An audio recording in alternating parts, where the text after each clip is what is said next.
우리 이제 다 함께 자리에서 일어나셔서 오늘 우리에게 주시는 하나님의 말씀 함께 보겠습니다. 오늘 우리에게 주신 말씀 사도행전 1장 1절부터 14절까지의 말씀입니다.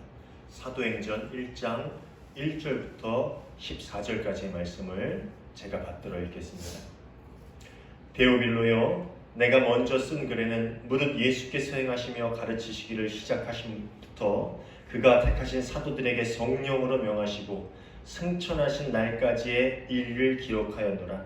그가 고난받으신 후에 또한 그들에게 확실한 많은 증거로 친히 살아계심을 나타내사 40일 동안 그들에게 보이시며 하나님 나라의 일을 말씀하시니라. 사도와 함께 모이사 그들에게 분부하여 이르시되 예루살렘을 떠나지 말고 내게서 들은 바 아버지께서 약속하신 것을 기다리라. 요한은 물로 세례를 베풀었으나 너희는 몇 날이 못되어 성령으로 세례를 받으리라 하셨느니라. 그들이 모였을 때에 예수께 여쭈어 이르되 주께서 이스라엘 나라를 회복하심이 이때니까 하니 이르시되 때와 시기는 아버지께서 자기의 권한에 두셨으니 너희가 알 바 아니요 오직 성령이 너희에게 임하시면 너희가 권능을 받고 예루살렘과 온 유대와 사마리아와 땅끝까지 이르러 내 증인이 되리라 하시니라. 이 말씀을 마치시고 그들이 보는데 올려져 가시니 구름이 그를 가리어 보이지 않게 하더라. 올라가실 때에 제자들이 자세히 하늘을 쳐다보고 있는데 흰옷 입은 두 사람이 그들 곁에 서서 이르되 갈릴리 사람들아 어찌하여 서서 하늘을 쳐다보느냐. 너희 가운데서 하늘로 올려지시니 예수는 하늘로 가심을 본 그대로 오시리라 하였느니라.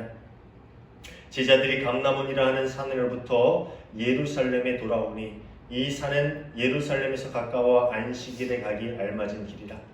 들어가 그들이 유하는 다락방으로 올라가니 베드로, 요한, 야고보, 안드레와 빌립, 도마와 바돌로메, 마테와 및 알페오의 아들 야고보, 셀루딘 시몬, 야고보의 아들 유다가 거기 있어.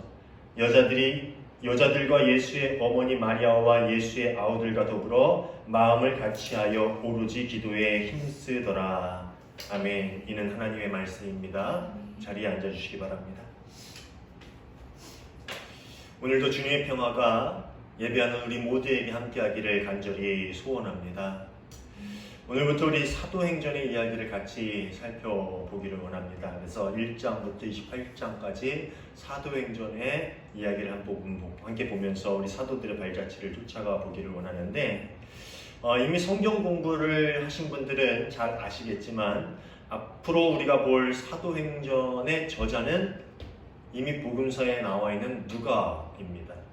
누가복음의 저자인 누가가 사도행전을 지었지요. 그는 누가복음의 소편으로 이 사도행전을 기록하였습니다. 그래서 누가복음과 사도행전을 누가문서 혹은 누가행전이라고 부르기도 합니다. 이 누가복음은요 다른 복음서들과는 조금 달리 수신인, 즉 그 복음서를 받는 그 서신 형태로 해서 그것을 누가 받는지에 대해서 받는 사람을 언급을 하고 있는데 사도행전 또한 서두에 누가복음과 마찬가지로 데오빌로라는 수신인을 명확하게 밝히고 있지요. 누가문서를 연구하는 학자들 사이에서 이 데오빌로가 누구인지에 대한 의견은 분분합니다. 이 이름 자체가 하나님의 사랑을 받는 자 혹은 하나님을 사랑하는 자라는 뜻을 가지고 있는데 다만 누가복음에 나오는 이 데오빌로의 명칭을 각하라는 명칭으로 볼 때 헬라어로 유추해 볼 때 그가 총독 이상의 지위를 가졌던 사람이었을 것으로 추정하기는 합니다. 그렇지만 아직 그가 누구인지 어떤 사람이었는지 어떤 일들을 하였는지에 대해서는 잘 알려져 있지 않지요. 어쨌든 이 누가문서는 이 데오빌로에 대한 데오빌로에게 주는 서신의 형태로 쓰여진 두 권의 성경입니다. 또 누가복음을 비롯해 다른 복음서들이 약 3년간의 예수님의 공생, 3년으로 추정을 하죠. 3년으로 추정되는 예수님의 공생에 대해서 기록을 한 책인데 비해서 이 사도행전은 28장에 이르는 사도들의 30년간의 발자취를 기록한 성경입니다. 그래서 사도들과 초대 신앙 공동체들이 어떤 삶을 살았고 어떻게 복음을 증거하는 삶을 살았는지에 대해서 우리에게 이야기해주고 있는데 그 기간이 무려 30년입니다. 30년의 일들을 28장이라는 성경에 압축해 놓은 것이지요. 그런데 그 많은 기간 동안에 일어났던 사건들에 대해서 거의 연대기, 즉 몇 년에 일어났는지에 대해서 언급하지 않습니다. 물론 언급하고 있는 것들 있지만 거의 사건의 연대기를 언급하고 있지 않아요. 그래서 사도행전의 한 이야기와 다음 이야기 사이에 얼마간의 공백이, 얼마만의 시간의 공백이 있었는지는 알지 못해요. 그러니까 어떤 사건들은 바로 일어났을 수도 있고요. 1년 사이에 일어나는 사건일 수도 있고, 어떤 사건들은 10년이라는 공백을 그 사건 사이에 두고 있을 수도 있다라는 것입니다. 그런데 사도행전에서 연대기적 문제는 별로 중요하지 않아요. 왜냐하면 누가의 관심은 이게 언제 일어났고 어떻게 일어났는지라는 것보다는 각 사건들을 통해서 예수님의 가르침을 어떤 상황에서 어떤 모습으로 어떤 방법으로 그들이 전해 나갔는지, 증거해 나갔는지, 그리고 각 가르침을 따라서 공동체는 어떠한 삶을 살아나갔는지라는 것을 믿음의 지체들에게 전해주므로 복음을 들은 사람들이 어떻게 행해야 되는지, 어떻게 살아야 되는지를 알려주는데, 가르쳐주는데 그 관심이 있기 때문이라는 것이죠. 그렇게 2000년이 지난 지금을 살아가는 우리 또한 사도행전의 이야기들을 들으면서 우리가 살아가는 각자의 자리에서 또 우리가 마주치는 매 순간의 다양한 상황 가운데서 우리가 어떤 모습으로 복음의 증거자의 삶을 살아나가야 할지에 대해서 깨달아 갈 수 있는 시간이 되기를 간절히 소원합니다. 먼저 오늘 우리가 함께 읽은 사도행전 본문으로 들어가 보면은 첫 부분은 누가복음의 마지막 장에 등장하는 이야기들과 비슷한 내용을 전해주고 있습니다. 예수님께서 십자가의 사건 이후 부활하셔서 제자들에게 나타나신 것, 그리고 40일을 그들과 같이 머물면서 가르치신 것, 그리고 하늘로 올라가시며 제자들에게 당부하신 이야기를 이 서두에 그렇게 다루고 있습니다. 그런데 누가복음에는 기록되어 있지 않지만 사도행전 처음에 나오는 이야기는 예수님의 부활을 경험한 예수님의 제자들이 무엇에 관심을 가지고 있었는지, 어떤 것에 궁금증을 가지고 예수님께 질문했는지에 대해서 우리에게 전해주고 있습니다. 예수님께서 십자가에서 부활하신 후에 이 제자들은 그 부활을 종말론적인 사건으로 해석을 했습니다. 이 말은 부활 사건을 그들이 그토록 기다려왔던 하나님 나라가 임하는 시점이 이제 얼마 남지 않았다라는 징후로 여겼다라는 것이죠. 그래서 이스라엘이 회복하고 악인들이 멸망하고 로마의 압제에서 벗어나 온전한 나라로 회복하는 것. 그럼 이 왕이 누구예요? 예수님이 왕이 되고 그들은 신하가 되고, 이럴 날이 얼마 남지 않았다라는 것으로 이 부활의 사건을 해석했다라는 것이죠. 그렇기 때문에 그들은 온 관심이 언제 그 일이 이루어지는지에 대해서 집중되어 있었습니다. 6절의 말씀입니다. 사도들이 한 자리에 모였을 때에 예수께 여쭈었다. 주님께서 이스라엘에게 나라를 되찾아 주실 때가 바로 지금입니까? 그렇죠? 예수님의 제자들은 예수님을 쫓아다닐 때에도 도대체 언제 예수님께서 로마군을 물리치시고 이스라엘을 회복시키시나 하는 것을 궁금해했어요. 또 십자가에 달리실 때는 우리가 믿던 게 헛된 꿈이었구나, 헛된 바람이었구나 라고 여기서 다 흩어졌죠. 그런데 예수님께서 부활하신 것을 눈으로 목격하고 나니까 이전에 포기했던 일들이 이제 곧 일어나겠구나 라는 그러한 생각을 마음속에 갖기 시작했다라는 것입니다. 그런데 이미 예수님은 하나님 나라가 어떤지 이야기해 줬죠. 하나님 나라가 이미 임했다라는 이야기를 제자들에게 수없이 들려줬습니다. 누가복음 4장을 보면은요, 주의 영이 내게 내리셨다.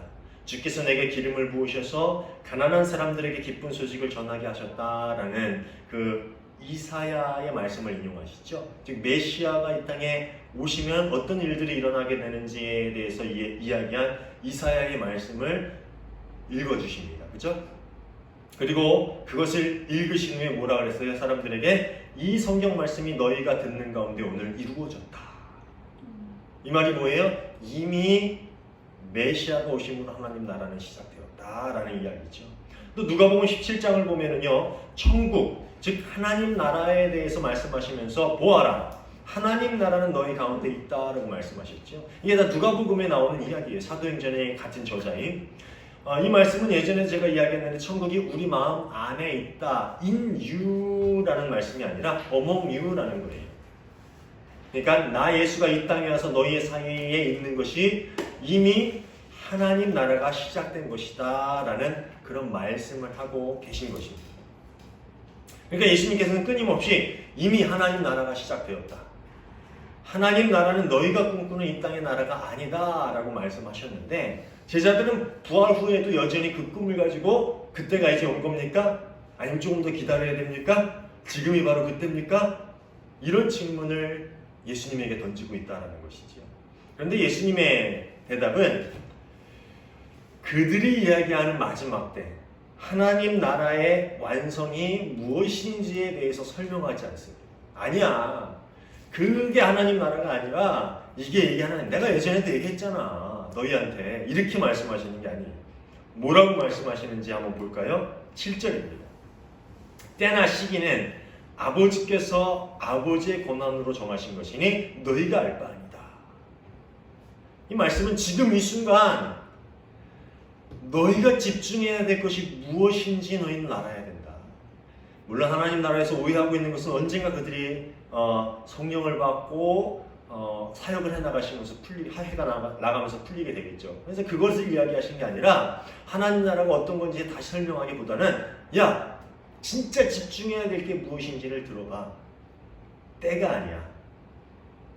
그때는 언제인지, 언제 그 일들이 이루어지는지 그것은 너희가 관심을 가질 것도 아니고 너희가 알 바도 아니야. 그러니까 이 말은 그때에 집착하지 마라. 그때가 언제 많은지 어떤 모양으로 이루어지는지는 너희에게 중요한 문제가 아니다. 이만큼도 중요한 문제가 아니야. 지금 너희가 집중해야 할 일은 그 일이 아니라 너희가 온 마음과 힘과 시간과 너희의 모든 것을 다 쏟아내서 해야 할 일, 그것은 바로 너희가 내 증인이 되는 거야. 그 말씀을 하고 계신 것이지. 오늘날에도 이 종말에 대한 잘못된 생각이나 가르침 때문에 많은 문제들이 있어요. 1992년도에 그 유명한 사건이 있었죠. 뭡니까? 다미선교회의 휴거 사건. 이번에 우리 장인어른 장례를 치르고 나서 식구들이 다 모였는데 처남댁이 생겼어요. 저도 이제 처남들이 이제 결혼을 해가지고 처남댁이 생겼는데 뭐 기독교에 대해서 자연스럽게 얘기가 나오죠. 제가 목사다 보니까. 근데 누가 얘기했는지 그 얘기를 하더라고요. 다미선교회 휴거 얘기를 하더라고요. 그러니까 안 믿는 사람들도 이 얘기는 다 알아요. 1992년도에 마지막 때가 뭐 언제다라고 정확히 찍어서 그때 다 휴거된다라고 했던 유명한 사건이 있죠. 이게 관심을 잘못 집중했기 때문에, 그걸 잘못된 관심 때문에 생겨난 사건이라는 거죠. 근데 요즘에도 많은 사람들이 흔히 말하는 마지막 때의 징조라는 그 메시지에 혹해가지고 정말 집중해야 할 것이 무엇인지를 잊은 채 신앙생활을 하고 있습니다. 마지막 때의 징조다, 이게 다 이런 게 다 이제 곧 있으면 마지막 때, 이런 메시지는요, 예수님께서 우리에게 정말 관심 갖기를 바라시는 메시지가 아니라는 거예요. 예전에 제 선배 목사님에게 요즘 선풍적으로 번지고 있는 그 종말론적 가르침, 뭐 마지막 때의 메시지, 뭐 이런 가르침에 대해서 들어본 적이 있냐라고 물었더니 자기가 부목으로 있는데 자기네 교회에서 그 세미나를 한다는 거예요. 물론 이분이 자기가 부목이니까 그 원에서 하는 건 아니지만 그 교회에서 어쨌든 세미나를 해서 장소를 빌려준대요. 그래서 그러면 한번 그 세미나를 들어본 적이 있냐? 들어본 적이 있대요. 그럼 어떻게 생각하시냐? 라고 물어보니까 이 선배 목사님의 대답이 참 명답이에요. 야, 예수님께서 가르쳐 주신 것도 다 따라 살지 못하는데 뭘 그딴 걸 쫓아다니냐? 제가 그 말 듣고 얼마나 은혜 받았는지 몰라요. 예수님께서 가르쳐 주신 것, 이 땅에서 어떻게 살라라고 말씀하신 것도 우리가 다 못하는데 왜 그런 예수님께서 하지 말라는 것에 이렇게 관심을 두는지 몰라요. 예수님이 분명히 말씀하셨잖아요. 그때는 너희가 알 바 아니다. 그죠? 예수님의 사역과 가르침으로 시작된, 예수님이 이 땅에 오심으로 시작된 종말의 완성의 때는 반드시 옵니다. 2000년이 지나도 안 왔지만 1000년이 지난 후에도 안 올 거다라는 보장은 없어요. 당장 내일이라도 올 수 있죠. 반드시 와요. 또 예수님께서 말씀하신 것처럼 그때가 되면 우리가 예감할 수 있는 징조 또한 하나님께서 반드시 주실 것입니다. 그렇지만 그때를 예고하거나 점치거나 그때를 예상한다라는 그런 모든 일들은요, 잘못된 거예요. 예수님께서 말씀하셨듯이 그것은 오직 하나님의 소관이죠. 그럼 우리가 해야 할 일은 무엇입니까? 우리가 지금 이 땅을 살아가면서 관심을 갖고 우리의 모든 것들을 집중해서 해야 할 일은 무엇입니까? 그때에 대한 소망을 가지며 기다리되 언제에 집착하기보다는 지금 무엇을 어떻게 해야 하는지에 모든 것을 집중하는 것이 초대교회 때부터 오늘날을 살아가는 우리에게 주어진 사명인 것을 우리가 기억해야 합니다. 그럼 무엇을 해야 됩니까? 어떻게 해야 합니까? 8절입니다. 오직 성령이 너희에게 내리시면 너희는 능력을 받고 예루살렘과 온 유대와 사마리아에서 그리고 마침내 땅끝에까지 이르러 내 증인이 될 것이다. 우리가 정말 잘 알고 있는 말씀이죠. 정말 많이 들은 말씀입니다. 흔히 지상 사명이라고 이야기하는 구절이죠. 그런데 종종 이 말씀을 잘못 해석하는 단체들도 있어요. 그런 사람들도 있는데요. 땅끝까지 복음이 전파되면 재림의 때가 온다. 그래서 속히 복음을 전해서 예수님이 다시 오시는 날을 앞당기자. 이것도 관심을 잘못된 데 집중됐기 때문에 잘못된 해석을 가지고 이야기하는 겁니다. 요즘 문제가 되고 있는 한 선교 단체도 이런 가르침을 주더라고요. 그래서 오지에 빨리 복음을 전해야 하나님 때가 온다. 이건 잘못된 거고요. 여기서 오직이라고 번역된 헬라어 알라라는 것은요, 이 부정문 뒤에 사용되면 긍정의 의미를 강조하는 효과를 가진 접속사입니다. 그러니까 앞에가 부정문이면 뒤에를 더욱더 강조하는 효과를 가졌다라는 거예요. 그러니까 너희 알 바 아니다. 앞에 부정문이 쓰였죠? 그러니까 그 다음에 알라가 쓰였으니까 너희가 알아야 할 것은 바로 이거다.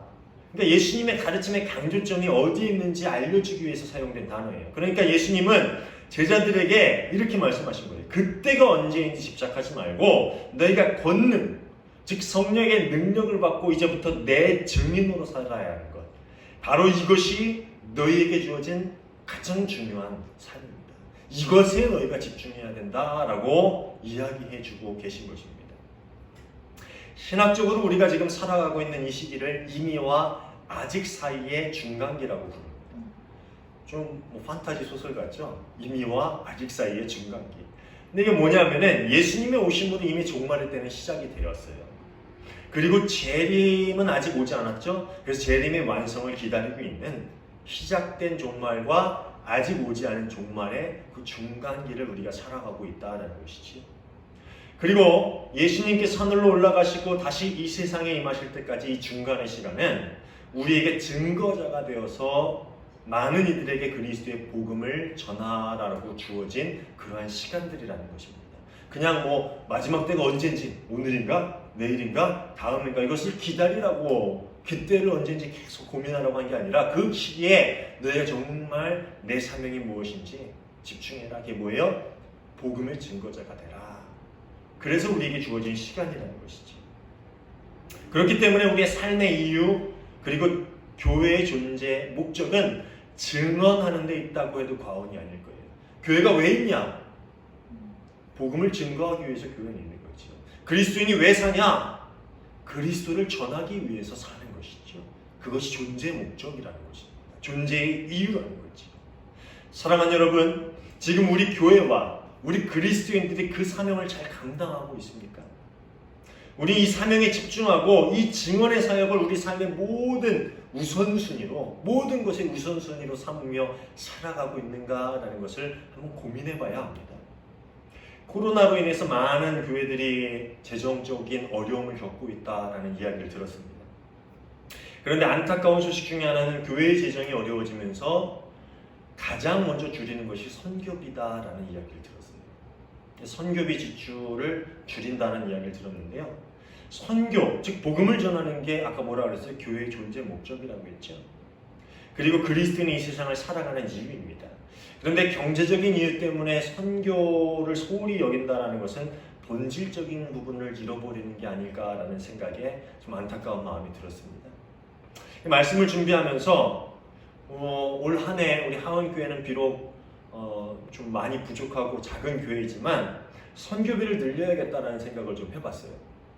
현재 인도와 라이베리아 두 곳에 선교를 하고 있는데 선교지를 늘리는 것보다 그곳에 보내는 선교비를 조금 더 늘려야겠다라는 생각을 해봤습니다. 그래서 올해부터는 이 두 곳에 지원하는 선교비를 조금씩이라도 좀 증액하려고 합니다. 여러분 같이 기도해 주시기를 부탁을 드립니다. 사랑하는 여러분, 우리의 삶 가운데 주어진 시간, 돈, 능력 등등 그 모든 것들은 하나님께서 이 땅에서 증거자로 살아가라고 우리에게 주신 도구들에 불과합니다. 그러니까 그것이 우리의 삶의 목적이 되면 안 돼요. 돈, 명예, 능력, 지식 이 모든 것들이 우리 삶의 목적이 되어서는 안 된다는 거예요. 그것은 하나님이 이 땅에서 증거자, 복음의 증거자로 살아가라고 그것을 위해서 주신 도구들에 불과하다는 것이죠. 우리에게 주신 것들을 선하게 사용함으로 이 땅에서 복음의 증거자로서의 역할을 잘 감당할 수 있는 저와 여러분 모두가 되시기를 주님의 이름으로 축원합니다. 그런데 이 증거자가 되어서 복음을 증언하기 위해서 우리에게 필요한 것이 있습니다. 물론 도구들도 필요하죠. 돈과 시간과 능력, 지혜 다 필요합니다. 그런데 꼭 필요한, 없어서는 안 돼요. 꼭 필요한 분이 한 분 계신데 그게 누굽니까? 바로 오늘 본문에서 이야기해 주기는 성령님입니다. 오직 성령이 너에게 임하십니다. 누가복음에서 보면요, 누가복음에서 예수님께서 제자들에게 마지막으로 하신 말씀이 무엇입니까? 누가복음을 보면 24장 49절에 이렇게 나와요. 나는 내 아버지께서 약속하신 것을 너희에게 보낸다. 그러므로 너희는 위로부터 오는 능력을 입을 때까지 이 땅에 이 성에 머물러 있어라. 왜요? 위로부터 오는 능력을 입을 때까지 이 성에 머물러 있어라. 그리고 오늘 본문에서도 같은 말씀이 반복되고 있지요. 4절 5절의 말씀입니다. 너희는 예루살렘을 떠나지 말고 내게서 들은 아버지의 약속을 기다리라. 요한은 물로 세례를 주었으나 너희는 여러 날이 되지 않아서 성령으로 세례를 받을 것이다. 예수님의 제자들과 또 이후 복음의 증거자로서의 역할을 감당하기를 자원하는 이들은 이 자신의 힘과 지혜, 능력과 자신의 부요함으로 증언을 감당할 수 있는 것이 아니었습니다. 물론 그것들이 도구로 사용되긴 했지만 그것들로 인해서 온전히 복음이 전달될 수 있다는 것은 아니라는 겁니다. 성공적인 증언의 삶, 정말 온전한 증언의 삶을 살기 위해서 가장 필요한 것은 뭐냐? 우선적으로 성령 충만함을 경험하는 것입니다. 성경에서 예수님께서 말씀하신 것이 그거예요. 복음의 증거자가 되기 위해선 너희가 가진 것, 너희의 노력, 너희의 수고도 필요하지만 그것보다도 먼저 뭐냐? 위로부터 오는 능력, 즉 성령의 충만함을 입어야 된다. 두 본문에서 이야기하는 것처럼 위로부터 오는 능력을 입는 것, 성령의 세례를 받는 것, 그것이 바로 성령 충만함과 같은 이야기입니다. 여러분, 성령 충만함, 성령 세례를 받는다라는 것은 무엇일까요?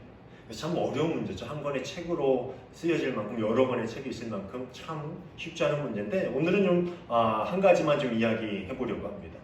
우리가 흔히 성령님을 이야기할 때 성령 받아라, 옛날 부흥회 때 가면 그런 거 많이 하죠. 성령 받아라는데 이 잘못된 표현입니다. 우리 기독교는 성부, 성자, 성령 삼위일체 하나님이 주인 되시는, 그렇죠? 그런 종교죠. 그게 교회예요.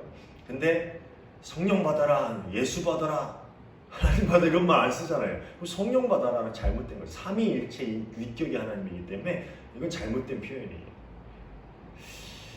성령 충만함을 받는다라는 것은 누가 줄 수 있는 것도 아니고요. 또 사람이 이렇게 던져주듯이 안수해서 이게 아니고요. 성령 충만이라는 말은요, 성령의 지배를 받는다라는 거예요.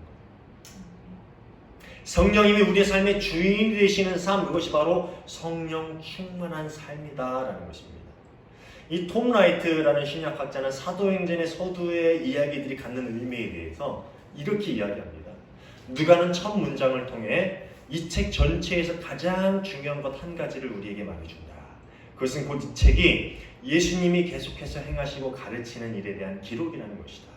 우리가 사도행전 하면 뭐라고 생각합니까? 사도들이 예수님의 가르침을 받아서 살아나가는 그 전도의 이야기 생각을 하는데, 톰 라이트는 이렇게 예수님이 계속해서 행하시고 가르치는 일에 대한 기록, 이것이 사도행전이다.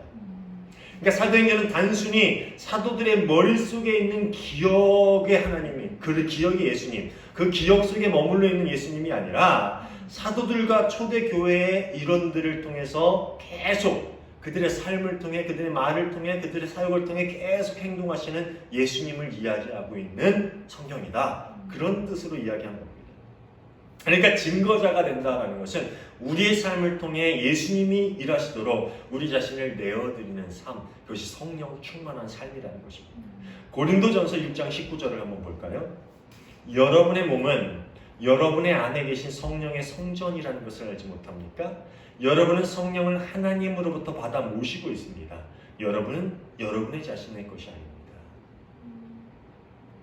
성령님이 우리에게 오시고 우리 안에 거하시면 성령님은 우리의 몸을 하나님의 성전으로 만드는 성화의 사역을 하기 시작하시는데, 그리스도를 우리 안에 나타내심으로 그리스도인을 그리스도의 형상으로 만들어 가시는 일을 하시는 거예요.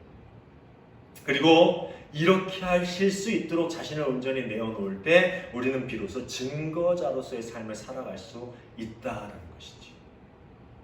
이해가십니까? 성령 충만은 그래서 한순간에 뜨거움을 받는 거 물론 그렇게도 올 수 있죠. 그렇지만 그게 끝이 아니라는 거죠. 우리의 삶을 통해서 늘 우리를 비워내고 성령님이 일하시도록, 우리 지난주에도 설교했듯이 우리가 그렇게 주님 앞에 우리 자신을 내어드리는 삶을 살기 위해서 늘 노력할 때 성령 충만함이 날마다 우리에게 임한다라는 것이지. 그렇다면 어떻게 성령 충만을 받을 수 있어요? 오늘 본문에서 이야기하는 것을 한번 보기를 원합니다. 14절입니다. 이들은 모두 여자들과 예수의 어머니 마리아와 예수의 동생들과 함께 한 마음으로 기도에 힘썼다. 함께 한 마음으로 기도에 힘썼다. 예수님께서 하늘로 올라가신 후에 예수님의 제자들, 그리고 예수님을 따르던 몇몇 사람들은 예루살렘 성 안에 있는 다락방으로 모입니다. 그리고 거기서 뭘 합니까? 한 마음으로 기도에 힘씁니다. 여러분 그거 아십니까? 예수님이 이 땅에서 사역하실 때 그들이 기도했습니까? 성경에 보면 그들이 기도했다는 기록은 별로 나와 있지 않은 것 같아요. 예수님께 때만 썼죠. 베드로만 하더라도 예전에 예수님을 잡아가려는 사람들을 어떻게 해요? 귀를 잘랐죠. 자신의 혈기와 힘으로 내가 하나님의 일을 하겠다라는 그런 마음을 가지고 있었던 사람입니다. 그런데 이제 그 베드로 역시 다락방에 앉아서 기도하는 것 외에는 아무것도 하지 않습니다. 왜냐하면 자신의 힘, 자신의 생각, 자신의 능력, 자신의 혈기로 증언이라는 사명을 감당할 수 없다는 것을 깨달았기 때문입니다. 예수님께서 이 모든 사역을 감당하는 중간중간에, 이 땅에서의 모든 사역을 감당하는 중간중간에 뭘 하셨어요? 하나님의 뜻을 구하는 기도를 하신 것처럼 이제 예수님을 따르는 모든 이들 또한 성령님께서 자신을 다스리시도록, 성령님께서 자신의 삶을 이끄시도록 오직 기도함으로 성령의 충만한 인재를 기다렸다라는 것이지.